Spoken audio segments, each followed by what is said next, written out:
Hi guys! So for today's vlog, ito na yung part 5 ng Wax Museum Tour. So ito na yung last area. So mga Hollywood celebrities naman ito. So comment down below kung nakikilala nyo sila.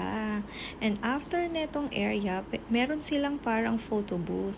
So pwede kayo mag-picture doon at meron kasing binigay sa amin na QR code at libre lang yun. Isisend nila sa email mo. So ayan. And then, isi-share ko din yung mga picture namin. So, ayan. Tingnan nyo naman, diba guys? So, ayan. Si Barack Obama, yung ballerina, si Johnny Depp. Ayan, mag-rock and roll tayo guys. At syempre, si Michael Jackson. And then, tingnan nyo naman. Hindi ko sure kung anong pangalan niya. Comment down below na lang guys ha. Ayan, si Arnold Schwarzenegger.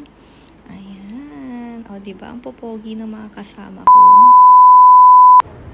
And then, after namin sa Wax Museum, naglakad-lakad kami dito. Ayan. Hindi pa kami masyadong nakagala dito sa area na to. First time din namin ni G-Style. And then, nagutom na kami kasi anong oras na. Syempre, dito kami sa Fridays, TGI Fridays. Kakain kami ng aming paboritong steak at kung ano-ano pa.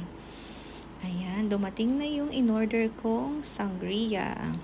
Berry sangria ito. And then, ayan, yung mga in-order ni G-Style.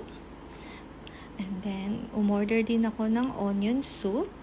Ayan, kasi sobrang lamig talaga dito sa Japan. And then, ayan, more to come. Pasta. Ayan. So, anong paborito nyo dito guys sa TGI Friday? So, ayan na yung baby back ribs.